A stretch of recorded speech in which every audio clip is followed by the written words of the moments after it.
Hello everyone, welcome to PU academy. मेरा नाम है चारू अग्रवाल और आज हम देखने वाले हैं प्रकृतिवाद यानी कि नेचरलिज्म। तो पहले हम प्रकृतिवाद की डेफिनेशन देखेंगे, उसका अर्थ देखेंगे और उसके बाद और भी जो हमारे क्वेश्चंस आए हैं उनके बारे में डिस्कस करेंगे। ठीक है, और टॉपिक्स पढ़ेंगे। तो चलिए वीडियो को स्टार्ट करते हैं। उससे पहले अगर आप चैनल बनाए हैं तो चैनल को सब्सक्राइब कर लीजिएगा और नोटिफिकेशन बेल को प्रेस कर दीजिएगा, जिससे आने वाली वीडियोस की नोटिफिकेशन आपको मिलती है। उसके अलावा अगर आपने इससे पहले की वीडियोस नहीं देखी हैं तो आप वो वीडियोस देख लीजिएगा, लिंक आपको डिस्क्रिप्शन में मिल जाएगा। ठीक है, और टेलीग्राम ग्रुप ज्वाइन कर लीजिएगा, वहां पे भी आपको प्रीवियस ईयर पेपर्स या फिर कोई भी वीडियो है जो आपकी छूट गई है वो आपको वहीं मिल जाएगी। ठीक है, तो चलिए वीडियो को स्टार्ट करते हैं। सबसे पहले देखिए प्रकृतिवाद का अर्थ। ठीक है, मीनिंग ऑफ नेचरलिज्म। तो प्रकृतिवाद एक दार्शनिक दृष्टिकोण के रूप में यह दावा करता है कि वास्तविकता मूल रूप से प्राकृतिक दुनिया से बनी है। यह अलौकिक स्पष्टीकरणों को अस्वीकार करता है और अनुभवजन्य अवलोकन और वैज्ञानिक जांच पर जोर देता है। संक्षेप में यह मानवता को प्रकृति का एक अभिन्न अंग मानता है जो समान नियमों और प्रक्रियाओं द्वारा शासित है। देखिए, यह भी एक दृष्टिकोण है, जैसे कि हमने वाद को पढ़ा था, अस्तित्ववाद पढ़ा था, उसी तरीके से यह है प्रकृतिवाद। ठीक है, तो यहाँ पे क्या है कि जो प्रकृतिवाद को मानने वाले हैं, ठीक है, वह सभी लोग ये मानते हैं कि हमारी जो पृथ्वी है ये किससे बनी है, प्रकृति से बनी है। यानी कि पृथ्वी और पृथ्वी पे उपस्थित सभी चीजें, यानी कि हम, आप, कोई भी जानवर, कोई भी वस्तु, ये सब किसके द्वारा बनी है, प्रकृति के द्वारा बनी है। प्रकृति में ही इसका जन्म होता है और प्रकृति ही इसे अपने अंदर समा लेती है। ठीक है, यानी कि प्रकृति में ही इसका नाश हो जाता है। ठीक है, और प्रकृतिवाद को जो लोग मानते हैं वह यह दावा करते हैं, देखिए, कि वास्तविकता मूल रूप से प्राकृतिक दुनिया से बनी है। यानी कि जो प्रकृति में उपलब्ध है, यानी कि जो भी हमारे आसपास है, ठीक है, वो किससे बना है, प्रकृति से बना है। ठीक है, यानी कि सब कुछ जो है वो नेचर है। ठीक है, और क्या है, वास्तविक दुनिया कौन सी है, जो प्रकृति के द्वारा बनी है। ठीक है, जो भी चीज प्रकृति से बनी है वही चीज क्या है, वास्तविक है। ठीक है, यह अलौकिक स्पष्टीकरणों को अस्वीकार करता है।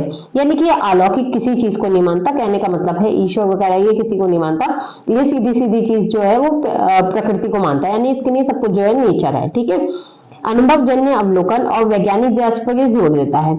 यानी कि आपको अपने अनुभव से जो चीज प्राप्त हुई, जो भी नॉलेज आपको मिली, आपको जो भी आपने एक्सपीरियंस किया उस चीज को मानेगा या फिर ये मानेगा वैज्ञानिक तौर पे।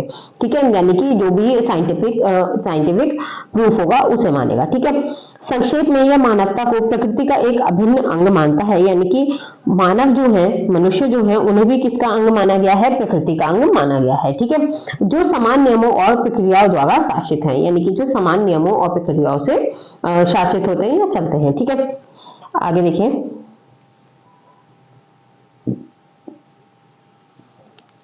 इसकी कुछ परिभाषाएं हैं। रॉस ने कहा है, प्रकृतिवाद को परिभाषित करना बड़ा कठिन है क्योंकि यह विभिन्न अर्थों में प्रयुक्त किया जाता है। यहाँ पे प्रकृति होगा, ठीक है, प्रकृतिवाद नहीं है ये, यहाँ पे प्रकृतिवाद होगा।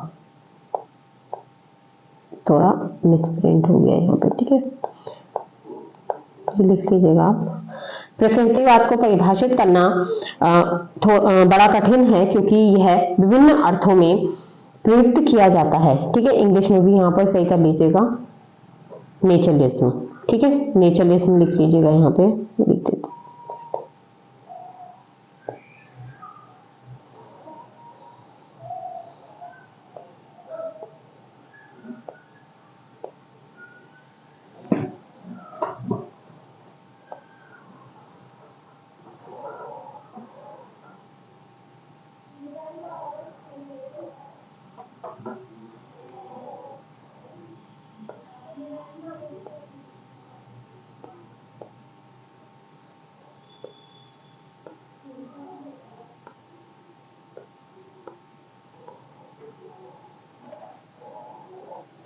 ठीक है, तो इसी तरीके से लिख लीजिएगा, naturalism is very difficult to define because it is used in different senses.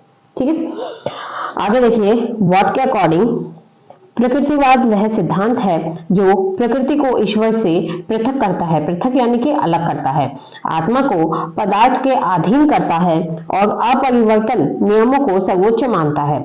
यानी कि आत्मा जो है वो किसके अधीन है? पदार्थ के अधीन है, ठीक है, और अपरिवर्तन नियमों को सर्वोच्च मानता है। यानी कि जो भी नियम है जो कि प्रकृति ने बनाए हैं वो बहुत ही धीरे धीरे चेंज होते हैं और अपरिवर्तन यानी कि लगभग ना बराबर ही परिवर्तन होते हैं। तो उन नियमों को ये सर्वोच्च मानता है और उनमें किसी भी तरीके के बदलाव को ये स्वीकार नहीं करता, ठीक है। आगे देखिए हॉकिंस के अनुसार, हॉकिंस के अनुसार प्रकृतिवाद तत्व मीमांसा का वह रूप है जो प्रकृति को पूर्ण यथार्थ मानता है, यथार्थ माने के सच, ठीक है। यानी कि प्रकृतिवाद तत्व मीमांसा का वह रूप है जो प्रकृति को पूरी तरीके से सच मानता है, अर्थात यह पराप्राकृतिक या दूसरे जगत को अपने क्षेत्र से बाहर रखता है। पराप्राकृतिक यानी कि जो भी ऐसी वस्तु है जो कि प्राकृतिक नहीं है, ठीक है, या फिर दूसरे जगत यानी कि अलौकिक जगत यानी ईश्वर वगैरह किसी को भी क्या करता है, यह अपने क्षेत्र से बाहर रखता है, ठीक है। साथ ही साथ मैंने इंग्लिश मीडियम वालों का भी करवाया है, वो भी नोट कर लीजिएगा, ठीक। अब देखिए प्रकृतिवादी दर्शन के मुख्य शैक्षिक उपागम तथा उपयोगिता, ठीक है। तो इसकी जो भी उपयोगिता, प्रकृतिवादी दर्शन की जो उपयोगिता है वो यहाँ पे बताई गई है, ठीक है। सबसे पहला आता है अनुभवात्मक शिक्षा, यानी कि प्राकृतिक दुनिया के साथ प्रत्यक्ष अनुभव के माध्यम से सीखना, यानी कि प्रकृति में जाना, नेचर में जाना, और उसके बाद क्या है प्रत्यक्ष अनुभव, यानी कि वो अनुभव जो कि आपने खुद देखे, खुद जाने, उनके माध्यम से सीखना।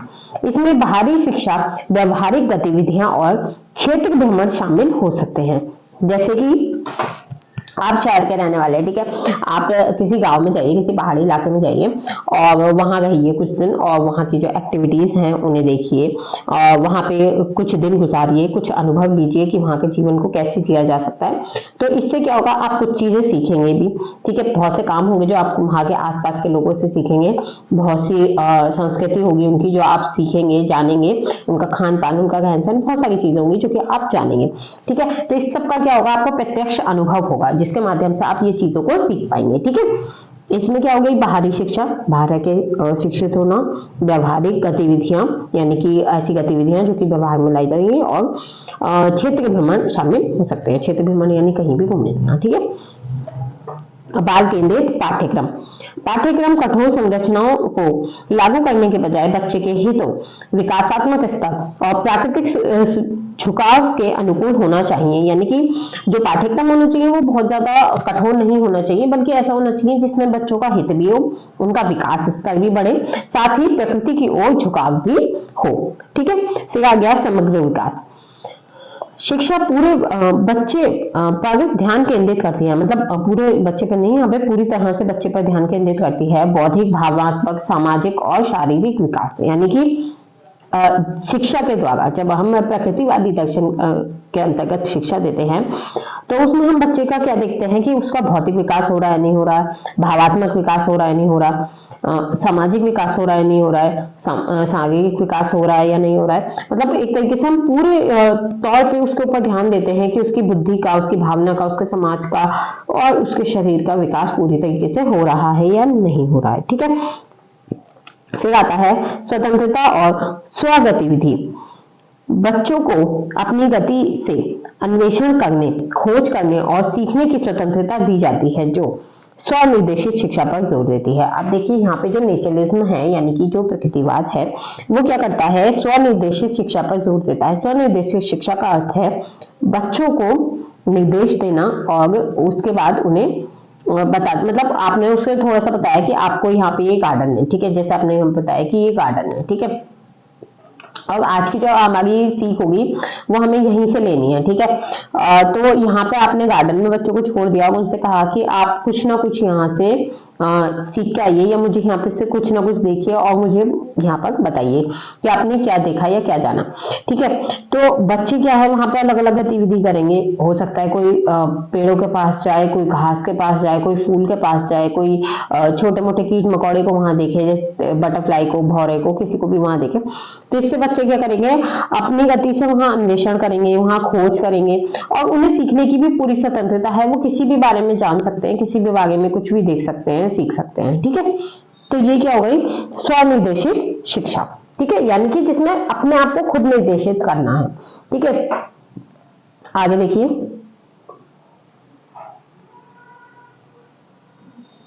नेक्स्ट है विषय वस्तु का एकीकरण। सीखने को अलग अलग विषयों में विभाजित नहीं किया जा सकता। ठीक है, यानी कि अगर आपको कुछ सीखना है तो इसे अलग अलग विषयों में बांटने की जरूरत नहीं है, बल्कि दुनिया की समग्र समझ में एकीकृत किया जा सकता है। ठीक है, यानी कि दुनिया की जितनी भी समझ है, ठीक है, मतलब जितनी भी चीजें हैं उन सबको क्या है, समझ में एकीकृत किया जा सकता है। यानी कि आपको कुछ भी सीखने की नहीं, ऐसा नहीं है कि अलग अलग सब्जेक्ट में डिवाइड करना है उसके बाद ही सीखना है। दुनिया में जितनी भी चीजें हैं, जितने भी सीख सकते हैं आप, जितनी भी सीखने लायक चीजें हैं, वो सब क्या है, आप अपनी समझ के अकॉर्डिंग सीख सकते हैं, समझ में उसे इंक्लूड कर सकते हैं। ठीक है, आगे देखिए,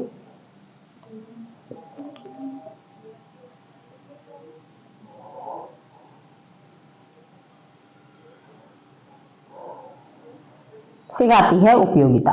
ये प्रकृतिवाद की उपयोगिता है। ठीक है, प्रकृतिवादी शिक्षा संरचनात्मक स्वतंत्रता, समस्या समाधान कौशल और प्राकृतिक दुनिया के लिए गहरी प्रशंसा को बढ़ावा देती है। हालांकि इससे प्रभावी ढंग से लागू करना चुनौतीपूर्ण भी हो सकता है। इसके लिए महत्वपूर्ण संसाधनों और कुशल शिक्षकों की आवश्यकता होती है, जो बाल नेतृत्व वाली शिक्षा की सुविधा प्रदान कर सके। तो देखिए, प्रकृतिवादी शिक्षा जो होती है वो रचनात्मकता होती है, उसमें स्वतंत्रता होती है। ठीक है, और समस्या समाधान का कौशल होता है उसमें। साथ ही प्राकृतिक दुनिया के लिए गहरी प्रशंसा को बढ़ावा दिया जाता है, यानी प्राकृतिक दुनिया को बढ़ावा दिया जाता है या प्रकृति को यहाँ पे बढ़ावा दिया जाता है। ठीक है, हालांकि इससे प्रभावी ढंग से लागू करना चुनौतीपूर्ण हो सकता है, यानी कि इसे पूरी तरीके से अगर हम लागू कर दें तो ये थोड़ा चुनौतीपूर्ण हो सकता है। ठीक है, जिसके लिए महत्वपूर्ण संसाधन और कुशल शिक्षकों की आवश्यकता होती है, यानी कि आपके पास प्रॉपरली सभी इंपॉर्टेंट चीजें, इंस्ट्रूमेंट्स वगैरह होने चाहिए, और इसके अलावा एक अच्छे टीचर्स होने चाहिए आपको, जो कि क्या है, बाल नेतृत्व वाली शिक्षा की सुविधा प्रदान कर सके। बाल नेतृत्व यानी कि जो कि अपने स्किल से बच्चों का जो बच्चों को अच्छे से समझ पाए और बच्चों को अच्छे से लीड कर पाए। ठीक है, बच्चों को अच्छे से समझा पाए, उन्हें गाइडेंस दे पाए, उन्हें बता पाए कि आपको ये करना है, ऐसा करने से ये होगा। ठीक है, इस तरीके से उन्हें लीड कर पाए। ठीक, नेक्स्ट देखिए, फिर आता है शिक्षा में प्रकृतिवाद के योगदान। अब शिक्षा में प्रकृतिवाद ने क्या योगदान दिया? शिक्षा में प्रकृतिवाद का योगदान गहरा और स्थायी है। इसने गणतंत्र शिक्षा और सत्तावादी शिक्षण विधियों से ध्यान को अधिक बाल केंद्रित, अनुभवात्मक और समग्र दृष्टिकोण की ओर स्थानांतरित कर दिया। यानी कि पहले जो गठन विद्या चलती थी, गठन शिक्षा चलती थी, यानी कि जो भी लिखा हुआ है उसे पढ़ना और याद करना, ये वाली चीज इसने हटा दी, और इसके अलावा इसने क्या करा, बाल केंद्रित शिक्षा पर अधिक बल दिया, यानी कि अपनी शिक्षा में बालकों को ज्यादा महत्व दिया। अनुभवात्मक यानी कि साथ ही उन्हें अनुभव प्रदान किए, और समग्र दृष्टिकोण यानी कि दृष्टिकोण को थोड़ा बड़ा कर दिया। ठीक है, इस तरीके से गठन शिक्षा से ये क्या हुआ, बाल केंद्रित, अनुभवात्मक और समग्र दृष्टिकोण की ओर स्थानांतरित हो गई।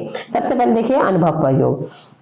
प्रकृतिवाद ने व्यवहारिक शिक्षा और प्रत्यक्ष अनुभव को अधिक महत्व दिया। यह पहचानते हुए कि ज्ञान निष्क्रिय रूप से अवशोषित नहीं होता है, बल्कि पर्यावरण के साथ बातचीत के माध्यम से सक्रिय रूप से निर्मित होता है। ठीक है, अब यहाँ पे देखिए अनुभव पर जो, यानी कि किस तरीके से बच्चों को अनुभव दिया जाता है, कि प्रकृतिवाद ने व्यवहारिक शिक्षा और प्रत्यक्ष अनुभव के महत्व को उजागर किया। यानी कि प्रकृतिवाद ने ऐसी शिक्षा को महत्व दिया जो कि व्यवहार में लाई जाए और जिसका सामने से अनुभव किया जा सके। यह पहचानते हुए कि ज्ञान निष्क्रिय रूप से अवशोषित नहीं होता है, बल्कि क्या होता है, पर्यावरण के साथ बातचीत के माध्यम से सक्रिय रूप से निर्मित होता है। यानी कि प्रकृति में आपको जाना होगा, वहां समय बिताना होगा, उसे जानना होगा, तभी क्या होगा कि आप ज्ञान का अर्जन कर पाएंगे। ठीक है, फिर देखिए व्यक्तिगत अंतर। इसने माना कि बच्चे अलग अलग सीखने की शैली, गति और रुचियों वाले अनोखे व्यक्ति हैं। व्यक्तिगत निर्देश और लचीले पाठ्यक्रम की वकालत करते हैं। अब यहाँ देखिए व्यक्तिगत अंतर में इसने यह बात मानी कि बच्चे जो होते हैं वो अलग अलग तरीके से सीखने की शैली रखते हैं, यानी कि कोई किसी तरीके से जल्दी सीख पाता है, कोई किसी तरीके से जल्दी सीख पाता है। और उनकी अलग अलग गतियां और रुचियां होती हैं, यानी कि उनके अलग अलग इंटरेस्ट होते हैं, और अलग अलग गति और रुचि वाले वो अनोखे व्यक्ति हैं। व्यक्तिगत निर्देश और लचीले पाठ्यक्रम की वह वकालत करते हैं। ठीक है, तो यानी प्रकृतिवाद वाले जो हैं वो लचीले और व्यक्तिगत निर्देश की ओर अधिक ध्यान देते हैं। ठीक है, आगे देखिए, विकासात्मक रूप से उपयुक्त प्रथाएं। प्रकृतिवादी दृष्टिकोण बच्चे के विकासात्मक चरणों के साथ संरेखित होते हैं, उम्र के अनुसार उपयुक्त गतिविधियों और सीखने के अनुभवों को बढ़ावा देते हैं। अब यहाँ पे क्या होता है, जैसे जैसे उम्र बढ़ रही है, जिस तरीके से उम्र बढ़ रही है उसी के अनुसार उनकी जो गतिविधियां और सीखने के अनुभव हैं उन्हें बढ़ाया जाएगा। और ये दृष्टिकोण किसका है, प्रकृतिवादियों का। ठीक है, फिर है प्रकृति से संबंध। इसने प्राकृतिक दुनिया से के लिए गहरी समझ और प्रशंसा को बढ़ावा दिया, पर्यावरणीय जागरूकता और जिम्मेदारी को बढ़ावा दिया। अब देखिए यहाँ पे इससे क्या हुआ, प्रकृति से एक संबंध स्थापित हुआ। यानी कि पहले जो पेड़ ज्यादा काटे जाते थे या और भी बहुत सी जो वेस्टेज होती थी, जो पर्यावरण को नुकसान पहुंचाया जाता था, नदियां गंदी की जाती थी, तो ये एक चीज क्या है कि अगर लोग प्राकृतिक दुनिया से ज्यादा जुड़ जाएंगे, उसकी समझ ज्यादा रखेंगे, तो वो क्या है, पर्यावरण के लिए जागरूक होंगे और पर्यावरण को गंदा होने से बचाएंगे, साथ ही उसे क्या है, अपनी जिम्मेदारी समझेंगे। ठीक है,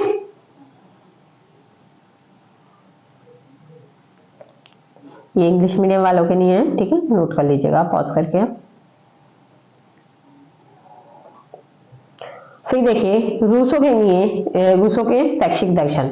ठीक है, यानी कि जो भी रूसो थे उन्होंने प्रकृतिवाद को किस तरीके से अपनाया है या उसके ऊपर क्या उन्होंने अपने विचार रखे हैं, क्योंकि वो प्रकृतिवाद को मानने वाले थे। और रूसो ने, क्योंकि वो एक प्रकृतिवादी वैज्ञानिक थे, तो उन्होंने किस प्रकार शिक्षा में योगदान दिया। ठीक है, प्रकृतिवाद के एक प्रमुख व्यक्ति जीन जैक्स रूसो का मानना था कि शिक्षा को बच्चे के प्राकृतिक विकास का अनुसरण करना चाहिए, यानी कि शिक्षा के द्वारा क्या होना चाहिए, बच्चे का प्राकृतिक विकास होना चाहिए। क्या नाम है पूरा, जीन जैक्स रूसो। ठीक है, तो सबसे पहले वो कहते हैं नकारात्मक शिक्षा, समाज के भ्रष्ट प्रभावों से बच्चे की रक्षा करने पर जोर, जिससे उनके प्राकृतिक अच्छाइयों का विकास हो सके। यानी कि जो समाज है, समाज में जितने भी गलत चीजें हो गई, जो भी भ्रष्ट प्रभाव हैं, उनसे बच्चे की रक्षा की जाए, जिससे क्या हो, उनके अंदर प्राकृतिक अच्छाई का विकास हो सके। यानी कि देखिए, जो छोटा बच्चा होता है उसमें नेचुरल तौर पे सच बोलने की आदत होती है, और क्या होता है, उनकी प्रकृति का विकास होता है। ठीक है, और अच्छाई उनके अंदर होती है, तो उसी अच्छाई का विकास प्राकृतिक रूप से लगातार होता रहे। फिर आता है अनुभव के माध्यम से सीखना। सीखना प्रत्यक्ष अनुभव और पर्यावरण के साथ बातचीत के माध्यम से होना चाहिए, ना कि अमूर्त निर्देश के माध्यम से। तो जो सीखना होता है वो प्रत्यक्ष अनुभव, यानी कि सामने का जो अनुभव है, साथ ही पर्यावरण के साथ बातचीत के माध्यम से ये चीज होनी चाहिए, ना कि अमूर्त निर्देश। यानी कि अमूर्त क्या होता है, जो दिखाई ना दे। ठीक है, जो दिखाई ना दे ऐसे निर्देश के माध्यम से नहीं। चरण उपयुक्त शिक्षा। शिक्षा को बच्चे के विकासात्मक चरण के अनुसार तैयार किया जाना चाहिए, यानी कि जिस लेवल पे उसका विकास हो रहा है उसके अनुसार उसके जो शिक्षा है या जो भी उसे एजुकेशन देनी है, जो भी उसे समझ देनी है, वो उसके अनुसार तैयार की जानी चाहिए।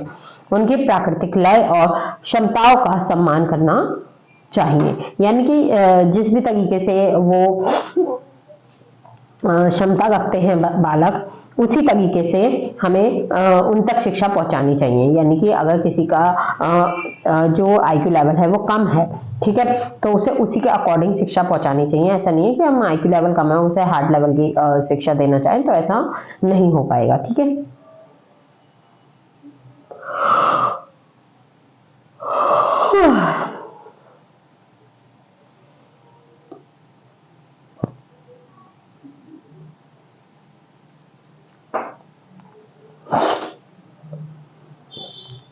आगे देखिए आत्मखोज। बच्चे को अपनी गति से सीखने और बढ़ने की अनुमति दी जानी चाहिए। अपनी प्रतिभा और रुचियों की खोज करना, यानी कि बच्चे को जिस भी गति से वो सीखना चाहता है, जिस गति से वो आगे बढ़ना चाहता है, उसकी उसे अनुमति दे देनी चाहिए, क्योंकि वो अपने अकॉर्डिंग ही अपनी प्रतिभा और रुचियों की खोज कर पाएगा। ठीक है,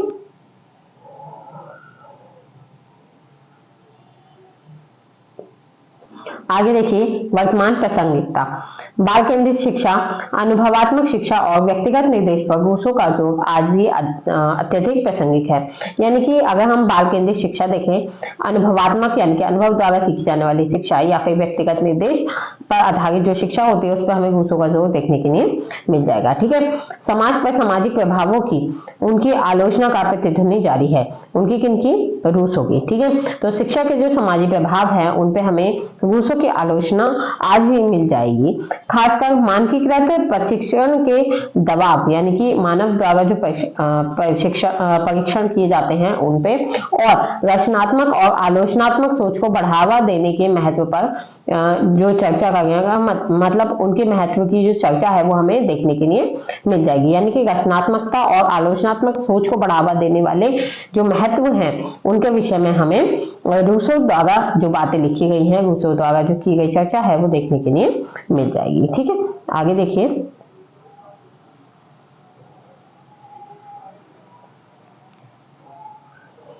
जीन जैक रूसो के शैक्षिक योगदान। अब जो रूसो हैं उन्होंने शिक्षा में क्या क्या योगदान दिए, तो रूसो का शिक्षा में योगदान स्मारकीय है।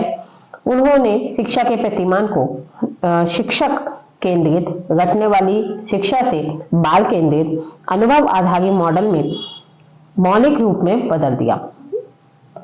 उनके विचारों ने बाद के शैक्षिक सुधारकों को गहराई से प्रभावित किया और समकालीन शैक्षिक प्रथाओं को प्रेरित करना जारी रखा। उनके प्रमुख योगदानों में शामिल हैं, अभी हम योगदान पढ़ेंगे। सबसे पहले मैं आपको बता दूं कि जो रूसो थे उन्होंने क्या करा कि शिक्षक केंद्रित जो शिक्षा थी हमारी, यानी कि ये शिक्षक केंद्रित कैसे कि टीचर पढ़ाते थे और बच्चों को चुपचाप पढ़ना होता था, या फिर रटने वाली जो शिक्षा थी उसे हटा के क्या करा उन्होंने बाल केंद्रित शिक्षा और अनुभव आधारित मॉडल में इसे चेंज कर दिया। अनुभव आधारित मॉडल यानी कि जिससे वो अनुभव लेके सीख सके। ठीक है, उनके विचार जो है वो आगे जाके जो भी उनके विचार थे उनमें और ज्यादा सुधार आया, लोगों ने और उन पर रिसर्च किए और अलग अलग सुधार किए, और उसके बाद क्या हुआ कि आज जो हमारी शिक्षा है उसमें कहीं ना कहीं हमें आज भी रूसो के जो विचार हैं वो क्या है देखने के लिए मिल जाएंगे। ठीक है, आगे देखिए रूसो के क्या क्या योगदान रहे हैं। बच्चे की प्राकृतिक अच्छाई, तो उन्होंने तय किया कि बच्चे स्वाभाविक रूप से अच्छे होते हैं और उनमें सहज जिज्ञासा और सीखने की इच्छा होती है। शिक्षा की भूमिका इस प्राकृतिक इच्छाई को पोषित करना है, इसे दबाना नहीं। यानी कि शिक्षा की भूमिका का अर्थ है कि जो उनके अंदर की प्राकृतिक अच्छाई है, जो जब एक बच्चा जन्म लेता है तो वो अच्छा होता है, उसमें प्राकृतिक अच्छाई के गुण होते हैं, तो उसे क्या करना है? पोषित करना है, यानी कि उसे बढ़ाना है, उसे पोषित करना है, उसे दबाना नहीं है। आगे आया अनुभव का महत्व। उन्होंने पर्यावरण के साथ प्रत्यक्ष अनुभव और बातचीत के माध्यम से सीखने का समर्थन किया, यह मानते हुए कि अमूर्त निर्देश अप्रभावी था। यानी कि उनका मानना था कि अगर देखने वाले अनुभव हमारे पास हो, ऐसे अनुभव जिन्हें हमने जिया हो, साथ ही बातचीत के माध्यम से हम सीख सकते हैं। ठीक है, यह मानते हैं कि अमूर्त निर्देश क्या होते हैं? अप्रभावी होते हैं। यानी कि ऐसे निर्देश जो दिखाई नहीं देते ये क्या होते हैं? अप्रभावी होते हैं। फिर आती है व्यक्तिगत शिक्षा। उन्होंने प्रत्येक बच्चे की विशिष्टता और उनकी व्यक्तिगत आवश्यकता और विकासात्मक चरणों के अनुसार शिक्षा को तैयार करने के महत्व पर जोर दिया। ठीक है, आगे है पूरी तरह बच्चे पर ध्यान केंद्रित करना। उन्होंने बच्चे की शारीरिक, भावनात्मक, बौद्धिक और सामाजिक क्षमताओं को समग्र तरीके से विकसित करने का महत्व पर जोर दिया। यानी कि पूरी तरीके से बच्चे के शारीरिक, भावनात्मक, बौद्धिक और सामाजिक क्षमताओं को विकास किया जा सके। ठीक है,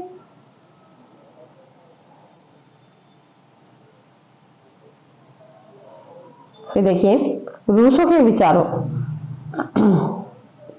आगे देखिए रूसो के विचारों ने शिक्षा के विचार और अभ्यास की दिशा को मौलिक रूप से बदल दिया। कई प्रगतिशील शिक्षक आंदोलनों के लिए आधार तैयार किए। ठीक है, तो कई ऐसे प्रगतिशील जो शैक्षिक आंदोलन थे उनके लिए भी आधार जो तैयार किया गया वो कहां से तैयार किया गया? रूसो के विचारों से। ठीक है, इसी के साथ आपकी जो वीडियो है वो कंप्लीट होती है। आई होप वीडियो आपको पसंद आई होगी। वीडियो पसंद आई हो तो वीडियो को लाइक कीजिएगा, शेयर कीजिएगा दोस्तों के साथ, और चैनल को सब्सक्राइब करना ना भूलें। साथ ही आपने अगर हमारे टेलीग्राम चैनल को ज्वाइन नहीं किया है तो टेलीग्राम चैनल को ज्वाइन कर लीजिएगा, लिंक आपको डिस्क्रिप्शन में मिल जाएगा। ठीक है, प्लेलिस्ट मैंने बना दी है, उसका भी लिंक आपको डिस्क्रिप्शन में मिल जाएगा। अगर आप प्रॉपर क्लासेस लेना चाहते हैं तो वो मैंने ले रखी है, आप वो भी देख सकते हैं। ठीक है, उसका भी लिंक मैं डिस्क्रिप्शन में दे दूंगी, वहां से आप चेक कर लीजिएगा। ठीक है, तो मिलते हैं नेक्स्ट वीडियो में नेक्स्ट टॉपिक के संग। तब तक के लिए बाय, थैंक्स फॉर वॉचिंग।